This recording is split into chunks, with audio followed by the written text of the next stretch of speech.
Um, Welcome to a new podcast regarding the situation in Ukraine. So in this podcast, our monthly podcast, we will discuss the situation in July and the beginning of this month, last week. And with me, as usual, is Bruno Yammine. Welcome, Bruno. Hello. Hello. Yes, and we start with the big map, like usual. So again, what do you say about the map, Bruno? What is your usual comment on this? We are looking at the same map since February. Yeah, but basically for almost basically the same map. Basically the same Frontline. Yeah, for 5 months. Except of course, after 1 month we had the Russian withdrawal in the north of Ukraine. But since then we have largely a stabilization of the front and followed by a war of attrition.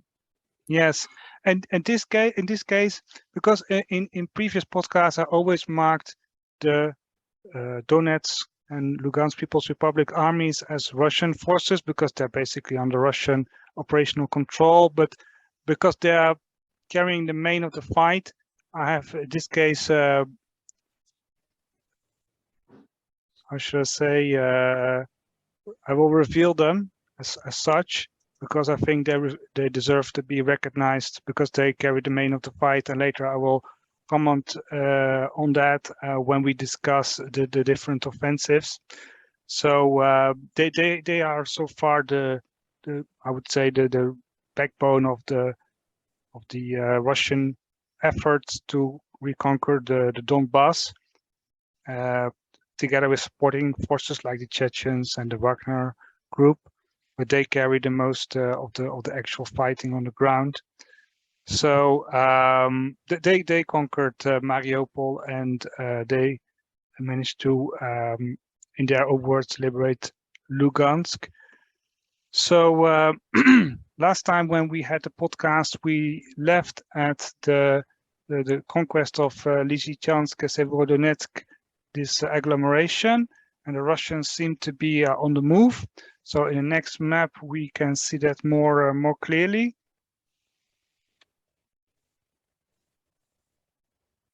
Voila. So here you have this this map with the Russians on the east side and the north side. Here's the contact line in yellow. And you saw that there was this advance on Seversk, and after the victory at Lysychansk. And this it was very remarkable, I think, because Putin, he announced a pause in the fighting, an operational pause, and apparently the local commanders thought otherwise. They thought they could take Seversk by storm and unleash a new offensive to really capitalize on the retreat of the Ukrainians. And this shows again that Putin is not the almighty warlord, which everybody thinks he is, because in Mariupol he did the same in April after they conquered most of the city. He said, like, just leave the Azovstal and concentrate somewhere else, and we just leave it be. But the local commanders, they keep attacking the Azovstal, and here you can see the same, that despite Putin's directions to have an operational pause, there was this continued offensive. So I'll try to... Unless of course, and I don't know this for sure, the message from Putin was one for the outside world, and there is a different communication to the local commanders. We can't be 100% sure of that. Yes, we can't be 100% sure. But again, I think it's the second time. I tend to agree with you that there is more local initiatives, and that indeed Putin is not this mighty warlord with this big grand scheme. Yeah, we don't see a Hitler which is always blown over the maps and directs every battle in. That's a good comparison. Yeah. Yes, so he's really from a distance in Moscow, and what local commanders do is basically beyond his grasp. So again, because even and now this reminds me, when the war began, there wasn't even a centralized command unit in the Russian army, and it's only afterwards that they centralized the forces that they appointed one general to command the whole war effort in Ukraine. That's a very good remark. Yes. So, like you said, what you saw in the beginning was the different axes of attack, each under their own command, and only later they centralized the command to really coordinate these battles and these efforts. Yes, yes, definitely. Yeah. So to go back to the point, so you can see here the attack on Seversk, which we saw in the beginning of July, and actually there was a second attack here from the north, from Izium. They tried to really push from two sides to really to put pressure on two fronts, so the Ukrainians felt compelled to retreat, or at least they would felt the pressure from two sides. But in the end, these attacks they petered out, and that what we saw was actually a stabilization of the front line, which was quite remarkable. But on the other hand, also not too surprising. And I will show you a little bit, because when I made this map in end of May, beginning of June, I was really afraid this situation would be soon superseded by events. I thought like, okay, I make this map and then soon they will rush over this territory and this map is useless. But actually, since the beginning of June, this has been the main point of effort for the Russians, or for the pro-Russian forces. And you can see that it's not that easy to traverse this terrain. Not only do you have these urban centers like Lysychansk, Severodonetsk, but on the west side, Slavyansk, Kramatorsk, but you also have hills, which I tried to draw into the map, like these ridges and these valleys where the rivers are, because between Seversk and Bakhmut, you have the river and the river valley, and this is also an obstacle. Basically, you need to cross it at some point, and so far the Russians have not been able to cross it. And very remarkably, the Ukrainians put their forces in front of the river. They really try to hold on to these heights, which are east of the river, to keep the Russians from advancing to these urban areas of Bakhmut and Seversk and Soledar. So, and they try to again to exploit these urban areas like Bakhmut and Soledar in their defense. I mean, so far the Russians have not been able to take those places, despite yes, which is the same tactic that the Ukrainians do on a large scale on the whole eastern front in their country. Maybe not you can. Yeah, not retreating behind the Dnieper. Like this, yes. Yeah, and it's an analogous situation here. So the idea of holding ground and fighting to the, I don't know, maybe to the last man, and holding to the city centers instead of elastical retreat behind the river here. Yes. I also think it's really quite remarkable that they don't use the river as an obstacle and to really save their troops. They really try to keep hold to these high grounds beyond the river as much as they can. So, and what's even more remarkable is what I've done here. Okay, yes, they put their artillery, which you can see here on the eastern side, behind these hills here, and with this artillery here, they try to pound the Russians, and the Russians cannot really look beyond these hills. So that also means that there's counter battery fire, which they're difficult to suppress. So the Ukrainians have a good position to defend, both on the east side of the river and on the west side of the river. So and this has been the front line so far. So again, those cannons which are here on the behind the ridge, which I've just told, and then you have now this offensive towards Bakhmut and Soledar with the Wagner group, among other forces. And today I saw the latest advances, and basically they're stuck, and the front line has moved only a little bit since the beginning of July. So this whole effort to drive the Ukrainians out or before them after their successful attack on Lysychansk basically has led to no big success in the last month. So that brings us to the next point, that actually both parties are ramping up their game, as I would say. So here is a piece from The Guardian. Ukraine has, in the beginning of July, announced that they will raise a 1 million strong army and that they are bent on liberating Ukraine, including the Crimea, which was quite remarkable, seeing their economic and military situation. Do you have any thoughts on that, Bruno? It was always clear that the idea of a 1 million strong army was for propagandistic reasons only.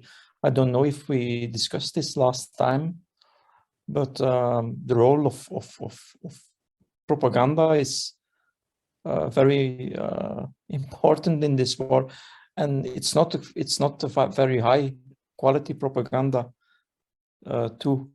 It's rather the contrary, because I don't know, maybe you can say we're going to attack with a 1 million strong army and it works for 2 weeks, but afterwards, what will the soldiers on the front think when this army isn't raised and when there is no large super counteroffensive? I think it has paradoxically rather adverse effect on it can have a rather adverse effect on the morale of the troops, because they keep hearing about this great successful counteroffensive, which is always postponed and never comes. Mm-hmm. Yeah, we will come back on the next slide. I know. But I mean, I think the main takeaway is also that Ukraine think itself strong because of its resources in manpower. So as long as they have enough manpower, they can hold out, and they even have this kind of confidence that they could. They have 1 million. They can't even raise 1 million, let alone the officers to command the 1 million army. Yeah, I mean, I made a video on that. No such thing exists even. That this is logistically very difficult to achieve, but as the conflict progresses, there's more time to because now they have this kind of agreement with England, among other countries, to train men abroad, and this will give them some flow of new recruits, and also in Poland to have a fresh flow of recruits. I mean, and how far this really can balance off their horrific losses is another question, because we don't have reliable numbers on that. But I think they really feel themselves strong because they have committed themselves to the max. They have mobilized the maximum amount of men possible. Yeah, so, again, do they feel this, or is this a communication to the outside world and to them and to their troops in especially, and to their population, or is this really the opinion? Yeah, like you said, this is also an information war and a psychology effect, that you say that you're very determined and that you're willing to fight it out, let's say like this, so that you. So I think this is also a signal to the world, like, please support us, because they'll be willing to fight this out. Exactly. So, but I thought it was very remarkable that despite the setbacks in the previous month in June, when they lost Severodonetsk and Lysychansk, that they're still very confident that they can eventually the Endsieg, the ultimate victory, as a German. Yeah, because I hear Zelensky say, I think it was yesterday that Russian strategic victory is totally impossible, and of course you're going to say that, and that's normal, that's a war of, as you said, information. But I doubt if the leadership of Ukraine believes this. Yes, but I mean, this kind of prospect of the final victory, meaning that in the end we will win, is very interesting. I think also in historical perspective. Exactly. Yeah, yes. I know. So, and the Russians from their side, they also have, because last time we asked ourselves the question beyond the Donbass, and basically Lavrov has answered this question in the middle of July, saying like Russia says ready to expand war aims, meaning that it will go beyond the Donbass if Ukraine doesn't go to the negotiating table. I think that's what I read from it, that the Russians are warning Ukraine that each time they will ramp up the stakes from their side, that Russia will do the same. So yeah. Again, here the question is: are the Russians capable of expanding the war aims with the effective which is now on the terrain? Yeah, that's the big question mark. I mean, it's with the current forces, they make little progress. So it really begs the question whether they are capable of further advance in the short term. So yeah, let's go to the next, because this links into actually what you just said before about Ukrainians' offensive capabilities and another propaganda coup. And that's what I would call the Kherson offensive. So for many months, there have been efforts by Ukraine to eliminate the so-called Kherson bridgehead. That's the only crossing which is left of the Dnieper River, which is still in Russian hands.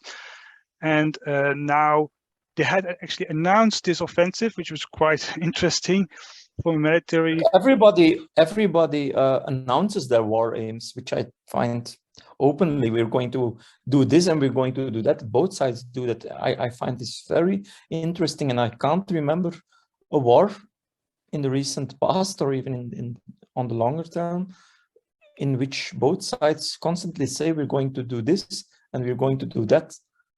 Where is the surprise effect? I don't know. Yes, I think it's very silly to really say that you're going to launch an offensive in a specific sector when you want it to succeed. Imagine the Germans are going to say on June 6th, we're going to land in Normandy. I don't know. Yeah, the Allies. The Allies would say that. The Allies, sorry. Yeah. To the Germans, I mean. Yeah. We're coming to Normandy, yeah, so we expect you to be there. And June 6th. Okay, we can laugh about this now, but it's the same principle which is applied here, I think, from a tactical point of view. That's which persuades me that it's more a propaganda war than anything substantial. Yeah, you really can see that propagandists are at work, and it makes no military sense to announce your military moves unless you want to make some kind of a political statement. So again, this Kherson offensive, the Russians, they reinforced their bridgehead and everything. And also what the Ukrainians tried to do, and it was also very interesting, is they tried to attack these bridges over the Dnieper River to make resupply for the Russians very difficult. They tried to bombard these forces, to make bridgeheads, because there's also a small river on the border of Kherson Oblast, and they try to make bridgeheads and to really amass troops and everything. And they actually amassed troops from other fronts, so they really amassed troops from the Donbass to the Kherson region to really have enough troops to attack. But any troop concentration is always being targeted by the Russians, because again, the Russians have been foretold by the Ukrainians themselves that they are going to attack in this sector. So again, so far no Kherson offensive has taken place. It was in the middle of June this again propagandistic claim that 2,000 Russians were encircled, which was totally nonsense. I mean, there were, of course, in the north of the bridgehead, there were like several hundred Russians in a little bit difficult situation. But again, there was no big attack or no big encirclement.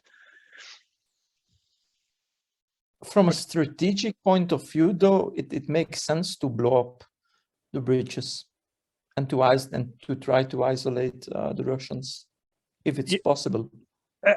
Definitely, of course. I mean, the first thing you did, because that's what the Allies did in Normandy. They blew all the bridges over the Seine River, to make Exactly. sure that the Germans cannot resupply their troops.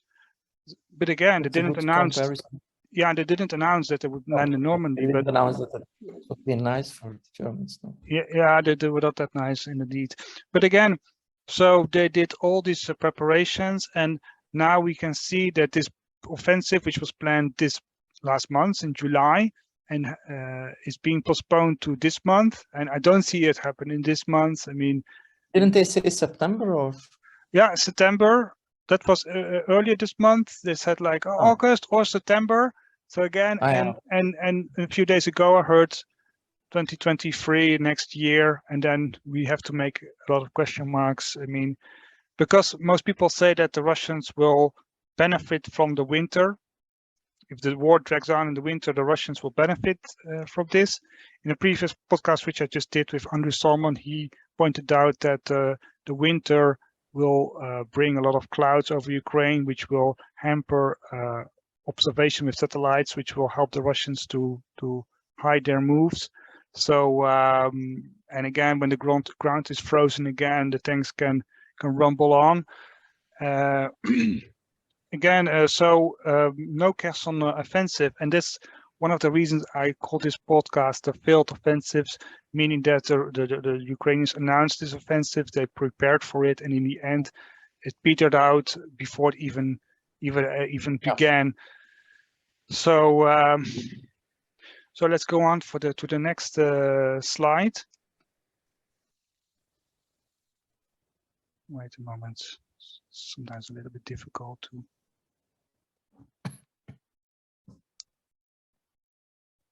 Voila. The arrival of the HIMARS, that was also in July. We saw that the HIMARS were finally delivered. So more than 16 HIMARS have been delivered so far in Ukraine, and they have because when we did the last podcast, they were really coming into action, bombarding ammo depots. So we saw explosions of ammo depots. And we also saw that the bridge over the Dnieper River was being hit with HIMARS. So we saw the holes in the road, and we also saw command posts going up in flames. So it was quite a hard-hitting weapon initially. But I think personally that the HIMARS have been overrated because they are very few, and the Russians have adapted basically their logistical approach, meaning that, of course, they're hiding their command post better. They are putting their ammunition more into the rear. So recently we had another strike with the HIMARS, but we didn't see the festival of fires which we saw in the beginning of the month in July. But nevertheless, I mean, the Russians are really quite afraid of this weapon, to be honest, because they're really making a lot of efforts to destroy it. And that's why I included this picture, because this was initially a claim of the Russians that they destroyed a HIMARS, and you can see from the truck that it looks like a HIMARS truck, but further analysis of the picture proved that this is actually a tow truck for the previous wonder weapon, the M777. So again, it's always good to destroy enemies' vehicles and their artillery, but this is not a HIMARS. But again, they are very keen on claiming they destroyed the HIMARS. There was a picture I remember seeing, and you showed it to me, where we saw a HIMARS destroyed the vehicle. To be honest, I so far, was it not confirmed? What did you say? Or was it not confirmed or rectified in the other sense after? Yeah, this picture is the most clearest picture which I could find, the one on the bottom right, and this turned out to be just a tow truck for a towed artillery piece, the M777 most probably, which were also delivered with the artillery together, because apparently Ukraine doesn't have a lot of tow trucks, military tow trucks left. So this was not a HIMARS truck, which looks similar but not the same. So the Russians, especially in the pro-Russian commentariat, they really are quite dismissive about the HIMARS, and they really try to claim as much HIMARS as they could. Like they claim something like 5 HIMARS have been destroyed, but we have seen little photographic evidence. And there was even, I think, a rumor that they bought HIMARS from the Ukrainians, which was also quite improbable, I think. But yeah, I mean, the HIMARS are interesting because they have GPS, or should I say guidance, meaning that you type in the GPS code and then you can strike very precisely where you would like to have these rockets. So that makes them very precise weapons, a kind of like sniper version of the multiple rocket launching system. But again, on the other hand, the Russians adapt their logistics to the new circumstances. And besides, it's too little. It's too little. I mean, yes, Ukraine 10 times more HIMARS, 100 times more. Then we can. The Russians have much more artillery, and there's no way the Ukrainians can counterbalance this dominance of Russian artillery. And that's why I would like to launch the word, the artillery guerrilla of the Ukrainians, meaning that they try to, just like guerrillas, try to hide the artillery as much as they can. They take it out, they do several strikes, which are usually highly symbolic or highly precise with a specific mission, and then they try to hide it again. It's true, and I think this is pretty sad for Ukraine, because you have the most powerful military bloc in the world, the NATO, behind you, and they're not giving their ally. I think we can say that Ukraine is an ally of NATO, even if it's not part of it, enough weapons. Not only that, but they're not even giving nearly enough weapons. They're giving like 5-10% of what they should give. Yeah, I mean they should have dozens of HIMARS basically. Exactly. If they would make any big difference in the battlefield situation, because nowadays you can hear that Ukrainians are complaining that there's no more counter battery fire, that they're constantly under Russian artillery fire, and that is very demoralizing for the Ukrainians. So again, that's why I would like to launch the word artillery guerrilla, like hit and run with artillery. Yeah, which is quite sad from a military perspective if you have to operate this way as a means to survive as artillery. So, but again, these weapons, the Ukrainians put a lot of hope on these kind of weapons like the HIMARS for their Kherson offensive, and so far they didn't make a big difference. I mean, the Russians, they made Wunderwaffen. We said it already. Yeah. Wonder weapons which will turn the tide of the war, but they can come too little and yeah. Yeah, just like the Germans during the Second World War, those weapons were too few to make a real difference on the battlefield, seeming the overwhelming numbers which the Allies back then had in artillery and tanks and everything. So yes, I mean, again, the same. You can make this the similarity with the Second World War. When you see German newsreels from that period, you think like, wow, the German army is full of Panther tanks and Tiger tanks, and but then V1s and V2s, and London is bombarded. Yeah, but day and night. Yeah, but in actuality, the Germans had to do with artillery rationing, and they're mainly a foot army. And there were very few Tigers at any time at the front. So yes, so here the similarity with Second World War is quite striking if you look at the situation of Ukraine. So that brings us to the next slide. It's the offensives, because there have been quite some offensives, or at least announced attacks in July, despite that the front line has moved little. There were quite some things which I've noted. So the latest one, wait a moment, I will try to.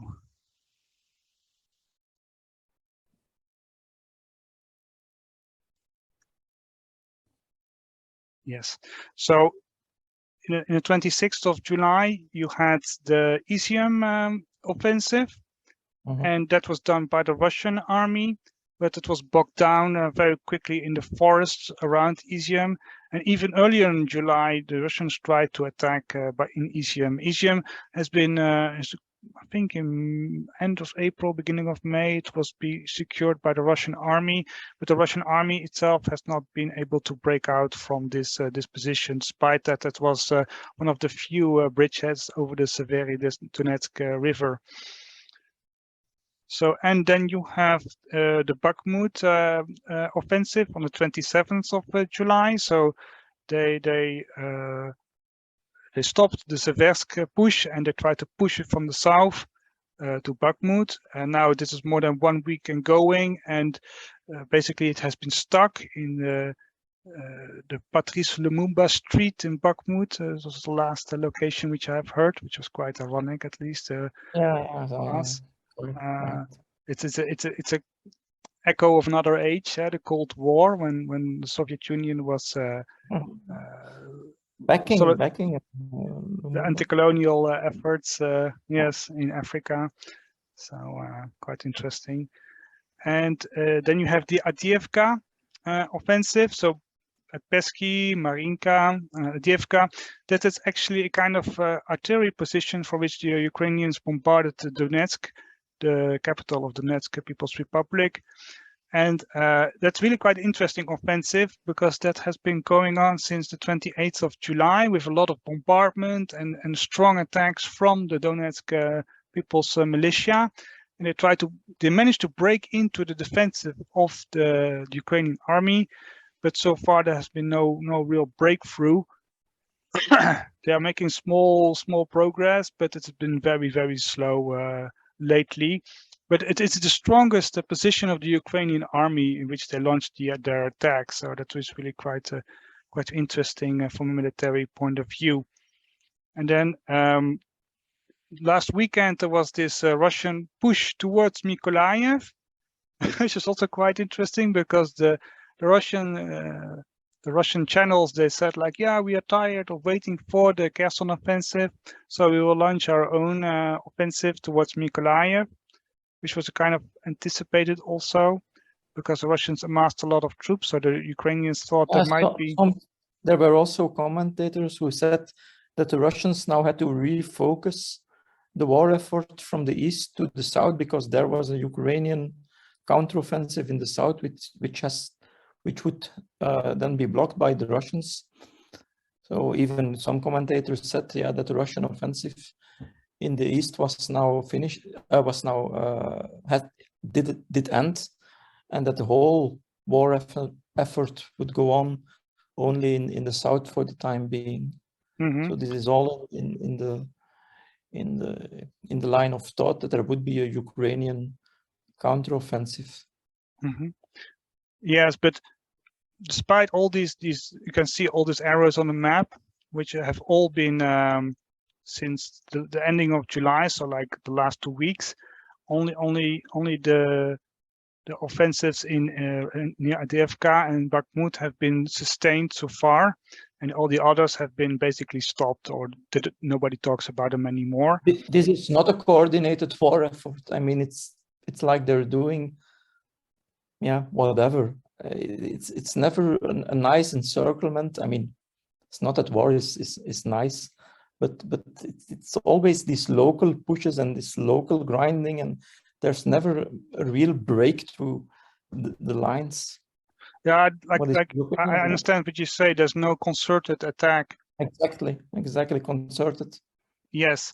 So this is also like they say in the Germans say with a, yeah, how do you translate this in English? The main effort of attack, the main point of attack. Exactly. Yes. And then with multiple axes, it's more grinding and. Yeah. Also, and it's very interesting.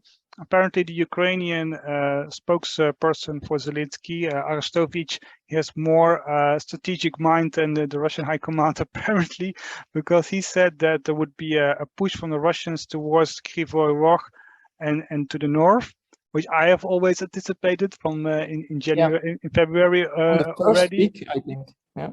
Yeah, so that's what's my dream offensive. But again, Arstovic came with that, like, yeah, they will probably attack in this direction. Who knows what August will bring? Yeah, maybe it gives the Russians finally the idea. That would be ironic, but he is correct that that's what they should do. They should attack, and that's what you said. They should attack there.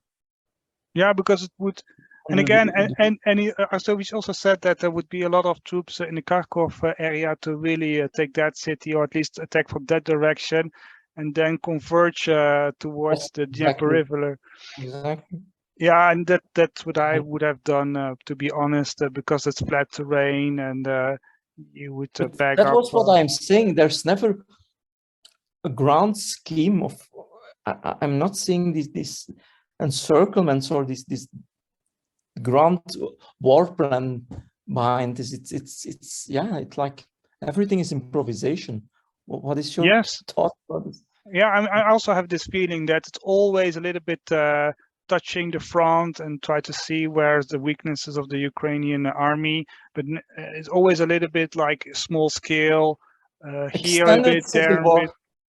That's why I think I said this a few episodes ago. It's like an extended civil war, which we saw from 2014 until 2022, but now with the difference that the Russians are in war, I mean, or as they call it, in a special military operation.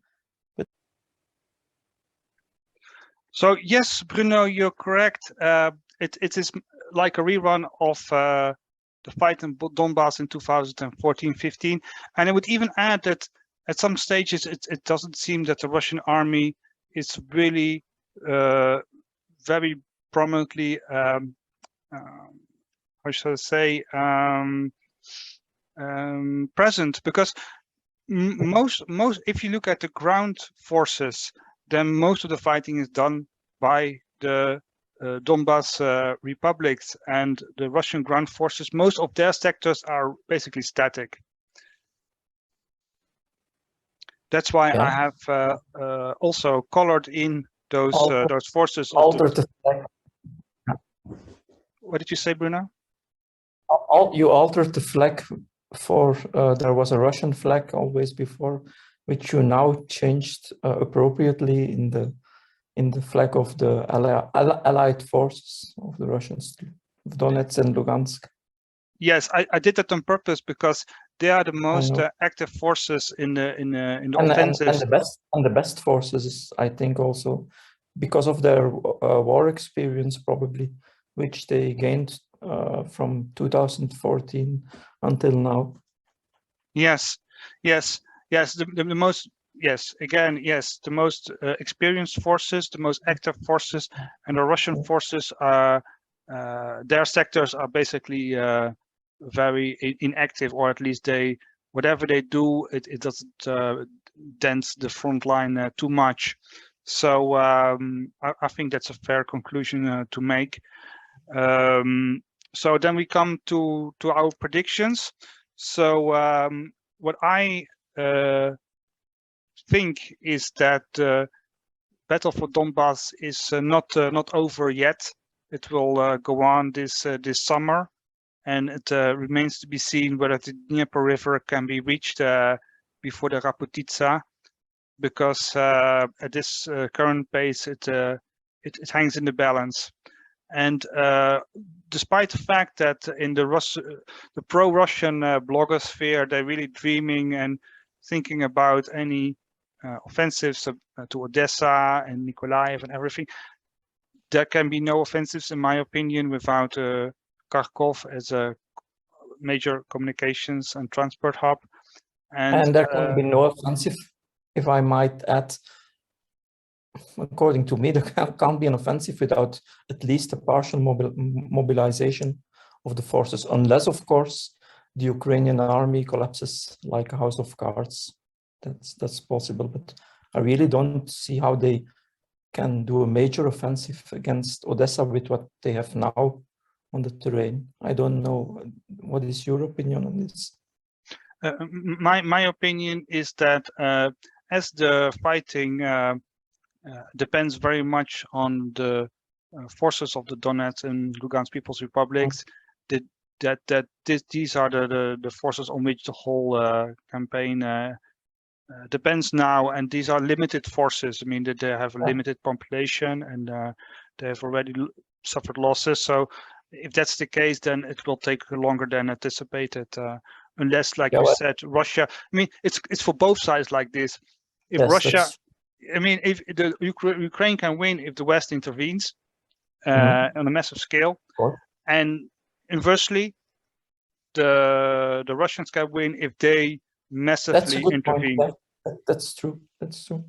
And so far, they have not done so. So, like you said, it is waiting for their mobilization, or at least rallying of forces. I think that it's more. At the end, there will be a Russian victory for the simple the reason is that Ukraine can't win. So the end result will always be a Russian victory. The question to be asked is how, of which extent it will be. Will it be a victory limited to the Donbass, or will it really be a victory in which the whole of the country, or 50% of the country of Ukraine collapses, and in which they take the Black Sea coast? Because, and we already stressed this in our last podcast, without taking Odessa, there can't be a Russian victory in this war, a real Russian victory. A strategic Russian victory, yes. A strategic Russian victory, exactly. Yes. Well put. So again, would you think that the Russians would manage to reach the Dnieper River before the Raputitsa, the next mud season in autumn? If I think the Russians will reach it, but I'm always deducing the future from the present, but I can't really see how they will do it at this rate, unless, of course, we have to take into account that we don't have full information about the Ukrainian losses and the lack of armaments which they receive, which can lead to an implosion of the Ukrainian army. But I don't know. In your opinion, how is the state now of the Ukrainian army? How long can they hold on? Yes, that's a big question mark. I mean, so far I've seen recently videos surfacing again about Ukrainians which refuse to attack. So there is this kind of, but we have seen it already for a while, that Ukrainian morale has been declining. But on the other hand, the Ukrainians are also resisting relentlessly. So there is this paradox, like on the one hand, they are losing capacity in the sense that they're losing heavy weapons, heavy equipment. On the other hand, they are relentlessly doggedly defending their territory. So again, a victory for Ukraine is impossible. A Russian victory is possible, but again, whether the Russians will reach the Dnieper River hangs in the balance. Depends on their own efforts and their own skills, and it's not because in the Russian blogosphere they really say like this is a done deal, this is a run race, and it's just a matter of time. But again, the extent, I mean, Russian victory is for sure, but the extent depends still. Exactly. That's still in the balance. So 100%. I'm 100% agreeing with you on that point. But as we said, we can't repeat it enough. For me, the Russians can't claim a victory if they only have what they have now and then the whole of the Donbass. Because, okay, they will take the whole of the Donbass, that's for sure, but that's not a strategic victory against Ukraine. You have at least to conquer the coastline. Otherwise, I would almost say it's a Ukrainian victory in the war, or at least a stalemate. They have already downsized their operations by retreating from the Kiev and the Sumy and Chernihiv regions, and if they just limit their scope just to Donbass, that will be a very minor tactical victory. Or you could say a strategic victory for Ukraine, even maybe. No, strategic victory. Given the proportions of both armies. Yeah, I would say that would be a defensive victory for Ukraine. Yes, victory for Ukraine. But again, do the Russians want to have a convincing strategic victory? Then they need to perform much better and much quicker than what they are doing now. And because some people say like, yeah, the Russians are beating the hell out of the Ukrainians, which is true. But on the other hand, you can see that other countries are much more defiant vis-a-vis Russia by, for example, dismantling the Red Army monuments on their territory, which means that they don't fear Russia too much anymore. So I would say we should really be cautious by saying that this operation, I mean, although it does degrade the Ukrainian army, it doesn't mean that the other countries are going to respect Russia more. I mean, there's a disconnect between the relative success on the battlefield, but it falls below expectations so far. The words quick and speed are not something that I associate with this war. No, so they are winning, but not a convincing victory. Let's say like this. So yeah, with this remark, we put a bookmark in this conversation. Please let me think in the comment section what you think, and please like, share this work if you like our conversations. And I will meet up with Bruno next month to discuss the further events which will unfold in August. So again, Bruno, thank you very much, and I hope to see you soon. Okay, bye. Bye.